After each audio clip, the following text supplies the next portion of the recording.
নমস্কার, আমি ডক্টর বোধিসত্ত্ব খান চলে এসেছি সহজ শেয়ার বাজারের আরেকটি নতুন এপিসোড নিয়ে। প্রিয় বন্ধুরা, আশা করি সবাই ভালো আছেন এবং সুস্থ আছেন। বলা যেতে পারে শুক্রবার শেষে অর্থাৎ বেলা শেষে নিফটি এবং সেন্সেক্সের মেজাজ ফিরল।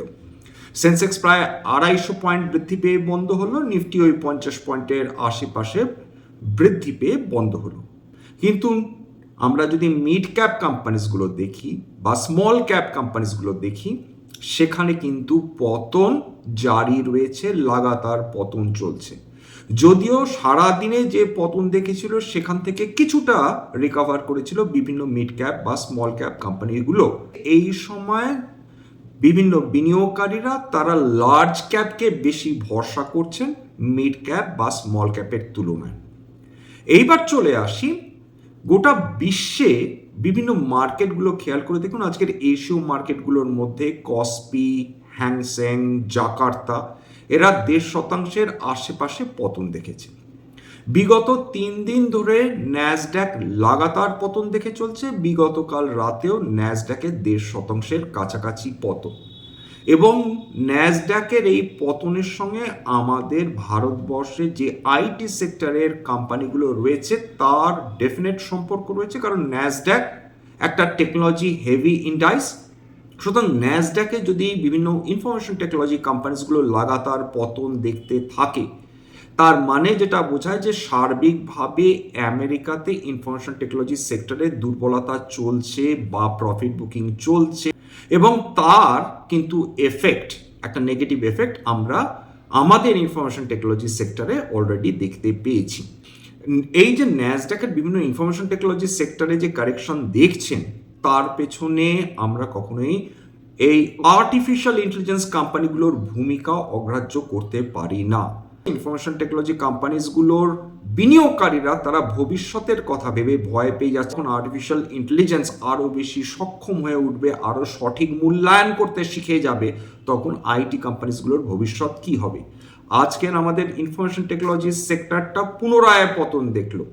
নিফটি আইটিতে প্রায় শেষ পর্যন্ত 1.5%-এর পতন নিয়ে বিভিন্ন ইনফরমেশন টেকনোলজি টপ যে 10-10টা কোম্পানি আমাদের আইটি কোম্পানি রয়েছে, যারা আমেরিকাতে সুবিশাল ব্যবসা রয়েছে, বিলিয়নস অফ ডলার্সের ব্যবসা করে থাকে, তাতে মাত্রাতিরিক্ত পতন এসেছে। এবং একদিকে তো ভ্যালুয়েশনে কারেকশন চলছে, অন্যদিকে আতঙ্ক। এই দুটো জোড়া আঘাতের ফলে আমরা প্রত্যেক দিনই ইনফরমেশন টেকনোলজির বিভিন্ন কোম্পানিতে আমরা পতন দেখে চলেছি। এর সঙ্গে অ্যাড করুন টাটা এলএক্সআই এবং কেপিআইটি টেকনোলজিসের মতন কোম্পানি, যারা পিওর আইটি প্লে নয়, যারা মোরলেস অটোমোটিভ সেক্টরে অনেক বেশি সক্রিয়, এবং ডেফিনেটলি সেমিকন্ডাক্টর যদি সেক্টর বা সাবসেক্টর যাই বলুন না কেন সেইখানে বেশি সক্রিয়, কিন্তু সেখানেও আজকের কিন্তু আমরা বড় পতন দেখেছি। এটা লিটারালি নন ইভেন্ট হয়ে দাঁড়ালো বলা যেতে পারে যে রিজার্ভ ব্যাঙ্ক অফ ইন্ডিয়া তারা যে রেট, ইন্টারেস্ট রেট, সেটা স্ট্যাটাস কিউ মেনটেন করতে পারে। সুতরাং রিজার্ভ ব্যাঙ্ক অফ ইন্ডিয়া এখন ওয়েট অ্যান্ড ওয়াচ মোডে রয়েছে। তারা দেখতে চান যে এর আগে অর্থাৎ বিগত বছরে যে 125 বেসিস পয়েন্ট বা 1.25% তারা ইন্টারেস্ট রেট কমালেন, তার প্রভাব সার্বিকভাবে ভারতীয় অর্থনীতিতে পার্কুলেট করছে কিনা এবং কিভাবে করছে। কনজামশন যদি কোনোভাবেই বৃদ্ধি না হয় এরপর যদি আমরা দেখি যে আমাদের গ্রোথ স্থিমিত হয়ে যাচ্ছে ক্রমাগত, তখন হয়তো রিজার্ভ ব্যাঙ্ক অফ ইন্ডিয়া দ্বিতীয়বারের জন্য ভাবনা চিন্তা করবেন। রিজার্ভ ব্যাঙ্ক অফ ইন্ডিয়া কেবলমাত্র যে রেপো রেট কনস্ট্যান্ট রেখেছেন বা আনচেঞ্জ রেখেছেন 5.25% হারে, তা নয়। স্ট্যান্ডিং ডিপোজিট ফ্যাসিলিটি এসডিএফ তারা 5%-তেই আনচেঞ্জ রেখেছেন। এবার স্ট্যান্ডিং ডিপোজিট ফ্যাসিলিটি মানে হচ্ছে রিজার্ভ ব্যাঙ্ক অফ ইন্ডিয়া তারা বিভিন্ন ব্যাঙ্কগুলোকে তাদের একটা সুযোগ দেন। কিরকম? যদি কোনো ব্যাংকের কাছে উদ্বৃত্ত টাকা থাকে যেটা তারা এই মুহূর্তে ইউটিলাইজ করতে পারছে না, তারা ইচ্ছে করলে রিজার্ভ ব্যাঙ্ক অফ ইন্ডিয়ার কাছে তারা টাকা জমা রাখতে পারে এবং তার বিনিময়ে তারা বার্ষিক 5% হারে তারা ইন্টারেস্ট পাবে। এইটা আনচেঞ্জ রয়েছে। মার্জিনাল স্ট্যান্ডিং ফ্যাসিলিটি অর্থাৎ এমএসএফ, সেটা 5.5% হারই কিন্তু বজায় রেখেছেন রিজার্ভ ব্যাঙ্ক অফ ইন্ডিয়া। এটা কি? যেভাবে ব্যাংকগুলোর কাছে উদ্বৃত্ত টাকা থাকতে পারে, ঠিক একইভাবে এটাও তো সম্ভব যে মাঝে মধ্যেই ব্যাংকগুলোর তাদের হঠাৎ করে রাতারাতি টাকার প্রয়োজন পড়লো, তখন তারা ইচ্ছে করলে তারা রিজার্ভ ব্যাংক অফ ইন্ডিয়ার কাছ থেকে তারা টাকা ধার করতে পারে 5.5% বার্ষিক সুদে।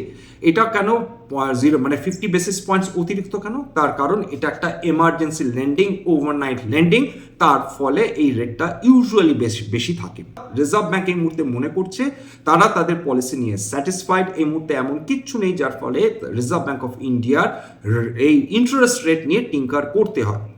যদি প্রয়োজন হয় অর্থনীতিতে টাকার ফ্লো কন্ট্রোল করা, সেক্ষেত্রে রিজার্ভ ব্যাংক অফ ইন্ডিয়ার তারা ওপেন মার্কেট অপারেশনসের মাধ্যমে কিন্তু অর্থনীতিতে টাকার ফ্লোকে কন্ট্রোল করতে পারেন। ফরেন ইনস্টিটিউশনাল ইনভেস্টার্সরাও তারা ধীরে ধীরে ফিরে আসতে শুরু করেছিলেন, যদিও বিগত কাল আমরা ফরেন ইনস্টিটিউশনাল ইনভেস্টার্সদের নেট সিলার হিসাবেও এই ইউনাইটেড স্টেটস অফ আমেরিকা এবং ভারতবর্ষের মধ্যে যে ফ্রি ট্রেড এগ্রিমেন্ট হওয়ার কথা রয়েছে বা হয়েছে, সেটার ফলে এফআইআইসরা ফিরে আসবেন। অন্যদিকে বিভিন্ন যদি অ্যাসেটগুলো দেখেন, আজকের যদি কমোডিটি মার্কেট দেখেন, সোনা সামান্য পজিটিভে ট্রেড করছিল, রুপো আজকেরও পতন দেখেছিল, কিছুটা রিকাভার রুপো শেষ পর্যন্ত করতে পেরেছেন। কিন্তু বিটকয়েন বা অন্যান্য ক্রিপ্টোকারেন্সির হাল দেখুন। অক্টোবরের 10 তারিখে বিটকয়েন প্রায় $1,26,000 প্রতি বিটকয়েন তার সর্বকালীন উচ্চতা ছুঁয়েছিল।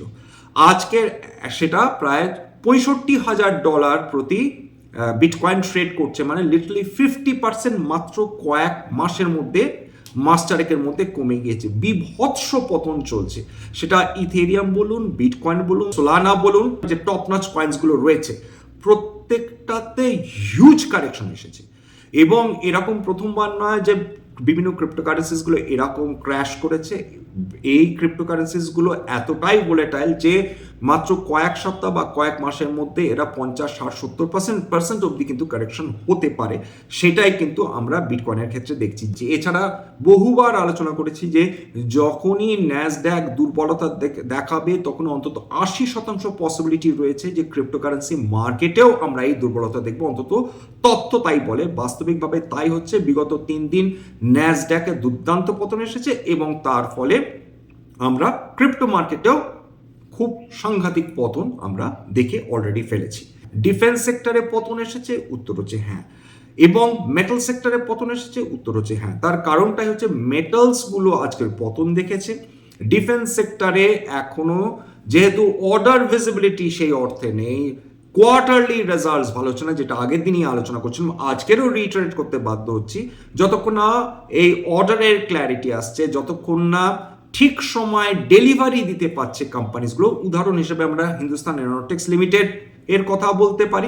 এর বিরুদ্ধে অভিযোগ উঠেছিল যে তারা কখনোই সময়ে ডেলিভার করতে পারে না। ভারত আমেরিকা ট্রেড এগ্রিমেন্ট আমাদের ক্ল্যারিটির প্রয়োজন রয়েছে।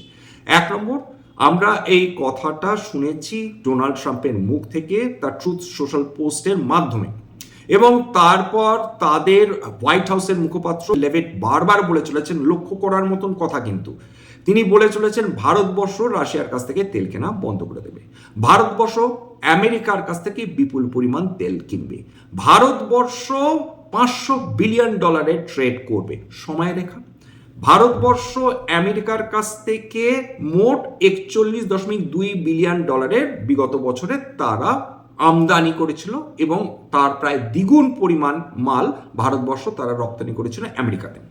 এইবার তর্কের খাতিরে যদি ধরেও নিই এই $500 বিলিয়ন ট্রেড ভারতবর্ষ করবে, সেটা ভারতবর্ষ কি 1 বছরে করবে সেই ব্যাপারে এই মুহূর্তে কোনো ক্ল্যারিটি নেই।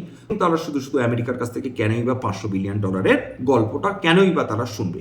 এই গল্পটার পেছনে একটা অঙ্ক কাজ করছে। আমেরিকা ধরে নিয়েছে যে ভারতবর্ষ রাশিয়ার কাছ থেকে তেল কিনবে না। রাশিয়ার কাছ থেকে মোটামুটি প্রায় $60 বিলিয়ন কাছাকাছি তেল বিগত বছরে ভারতবর্ষ কিনেছিল। এইবার খেয়াল করে দেখুন যে $41 বিলিয়ন একদিকে প্লাস $60 বিলিয়ন রাশিয়ান তেল, দুটো মিলিয়ে প্রায় $100 বিলিয়ন। মোটামুটি যেটা অ্যাপ্রক্সিমেটলি যে কথা লাস্ট হয়েছিল ডোনাল্ড ট্রাম্প এবং আমাদের মাননীয় প্রধানমন্ত্রীর মধ্যে, তাতে কথা হয়েছিল পারস্পরিক যে সম্পর্ক রয়েছে অর্থাৎ কেনা বেচা, সেইটা $500 বিলিয়ন হবে। এবার এরা যেটা করেছে ক্যারল লেভিট এবং খুব স্বাভাবিকভাবে আমেরিকা, তাদের চালাকিটা যেটা করেছে যে তারা বলছে $500 বিলিয়ন ট্রেড মালপত্র আমেরিকা থেকে কিনবে। সেটা ডেফিনেটলি বাস্তবিকভাবে কোনোভাবেই সেটা সম্ভব না। এবং 1 বছরে তো নয়, 5 বছরেও ভারতবর্ষ রাশিয়ার তেল কেনা বন্ধ করে দিয়ে আমেরিকার কাছ থেকে সম্পূর্ণভাবে তেল কিনবে এমনটিও নয়। এছাড়া বিগত বছরই আমরা $5 বিলিয়ন তেল অলরেডি আমেরিকার কাছ থেকে কিনেছিলাম, এবং যেটা আমরা ইম্পোর্ট করেছি আমেরিকার কাছ থেকে অর্থাৎ $41.2 বিলিয়ন, তার মধ্যে কিন্তু এই $5 বিলিয়ন পেট্রোলিয়াম প্রোডাক্টসও ছিল। এইবার আমরা আমেরিকার কাছ থেকে কি কি পণ্য আমদানি করে থাকি সেটা জানার প্রয়োজন। কেন জানার প্রয়োজন? তার কারণ আমাদের এটা বুঝতে হবে যে আমেরিকা থেকে যে আমরা ইম্পোর্ট করি সেটা কি কি, এবং সেখানেই কি আমরা বেশি ইম্পোর্ট করব যদি ভবিষ্যতে করি। আমরা আমেরিকার কাছ থেকে এনার্জি প্রোডাক্টস অর্থাৎ ক্রুড অয়েল, কয়লা এবং লিকুইফাইড ন্যাচারাল গ্যাস এলএনজি কিনে থাকি। এছাড়া কিনি মেশিনারি এবং ইলেকট্রনিক্স, তার মধ্যে ইলেকট্রিক্যাল মেশিনারি রয়েছে, মেকানিক্যাল অ্যাপ্লায়েন্সেস রয়েছে, নিউক্লিয়ার রিয়েক্টরস রয়েছে এবং বয়লার্স রয়েছে। এছাড়া প্রেশাস স্টোনস এবং মেটালস, দামি দামি পাথর, তার মুক্ত, সেমি প্রেশাস স্টোনস, ডায়মন্ডস, এগুলো কিনে থাকি। এছাড়া এরোস্পেস এবং ডিফেন্স প্রোডাক্টস, এই যে আমরা আমদানি করে থাকি তার একটা বড় অংশ কিন্তু ডিফেন্স ইকুইপমেন্টস আমেরিকা থেকে। এর মধ্যে এয়ারক্রাফটস রয়েছে, স্পেস ক্রাফট রয়েছে এবং তার যে রিলেটেড পার্টস, এই সমস্ত স্পেয়ার পার্টস এয়ারক্রাফট বা স্পেস ক্রাফট, সেটাও আমরা আমেরিকা থেকে আমদানি করি। তার মানে আমাদের মূলত আমেরিকা থেকে যেটা আমদানি করা হয় সেটা হচ্ছে oil and gas, nuclear boilers, nuclear reactors এবং বিভিন্ন এয়ারক্রাফটস বা তার স্পেয়ার পার্টস। এছাড়া কিছুটা কেমিক্যাল ইন্ডাস্ট্রিয়াল কেমিক্যালস আমরা আমদানি করি এবং মেডিকেল ইকুইপমেন্টস।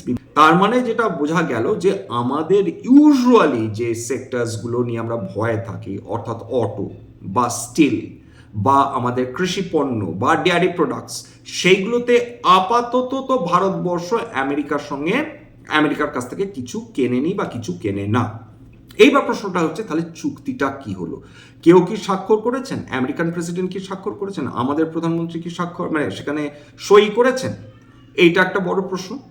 আমাদের প্রধানমন্ত্রী বলছে আমাদের দেশের রিপ্রেজেন্টেটিভের কথা বলছি, উত্তর হচ্ছে না। সুতরাং সেই ক্ল্যারিটির জন্য আমরা অপেক্ষা করছি যে এক্স্যাক্টলি আমেরিকার কাছ থেকে আমরা কি কি আরো ফার্দার নেব, নাকি একই প্রোডাক্টসই আমরা সেটা বৃদ্ধি করব, নাকি যা ছিল তাই থাকবে। ডেফিনেটলি কিছুটা তো বাড়বেই, সে ব্যাপারে কোনো সন্দেহ নেই। কিন্তু এই সেক্টরসগুলো বাদ দিয়ে অন্যান্য সেক্টরস যদি হয়, তাহলে কোন কোন সেক্টরস ভারতবর্ষে তারা চ্যালেঞ্জের মুখোমুখি হতে পারে, এইটা একটা কারণ কিন্তু, যেটা এই যে অনিশ্চয়তা চলছে। এবার তেলের দাম, আজকে ক্রুড অয়েলের দাম প্রায় 1.7% বৃদ্ধি হয়েছে। আমাদের একটু ভূ রাজনৈতিক যে টেনশন রয়েছে বিশ্বের বিভিন্ন জায়গায়, সেটার দিকেও নজর দিতে হবে। কেন? প্রথম কথা হচ্ছে ইরানের যে রেভলিউশনারি গার্ডস কর্প রয়েছে IRGC, সেইটাকে আমেরিকা একটি টেররিস্ট অর্গানাইজেশন হিসাবে ঘোষণা করতে পারে যদি ইরানের সঙ্গে তাদের নিউক্লিয়ার চুক্তি সম্পাদিত না হয়। অর্থাৎ আমেরিকা নানা অছিলায় ইরানকে আক্রমণ করার প্রস্তুতি নিচ্ছে, এবং তার ফলে খুব স্বাভাবিকভাবে জিওপলিটিক্যাল টেনশন যদি বৃদ্ধি হয়, তার প্রভাব যদি হয়, হবে এরকম তো কোনো কারণ নেই, যদি হয় সেটা সমস্ত দেশ, সমস্ত মার্কেট, সমস্ত ইকোনমিকে সেটা প্রাথমিকভাবে কিন্তু এফেক্ট করতেই পারে। শর্ট টার্মে রাশিয়া ইউক্রেন যখন যুদ্ধ হয়েছিল আমরা প্রত্যেকে আতঙ্কিত হয়েছিলাম, আমাদের মার্কেটে পতন এসেছিল, প্রথম দিকে বড় পতন, কিন্তু দিনের পর দিন আমরা সেটাতেও অভ্যস্ত হয়ে গিয়েছিলাম। Bharatvarsha America free trade agreement definitely যখন ঘোষণা হয়েছে, আজ নয় কাল সই হবে, কিন্তু ক্ল্যারিটি যখনই আসবে তখন মার্কেট একটা নিশ্চিন্ত হবে যে ভাই এই সেক্টরগুলো এফেক্ট হচ্ছে। একটা জিনিসে ক্ল্যারিটি রয়েছে যে আমাদের এক্সপোর্টমুখী কোম্পানিগুলো ডেফিনেটলি বেনিফিটেড হচ্ছে। 50% ট্যারিফ 18% নেমে এসছে, এই ব্যাপারে কোনো দ্বিমত নেই। এই জায়গাটা আমাদের কাছে ভীষণ ক্লিয়ার।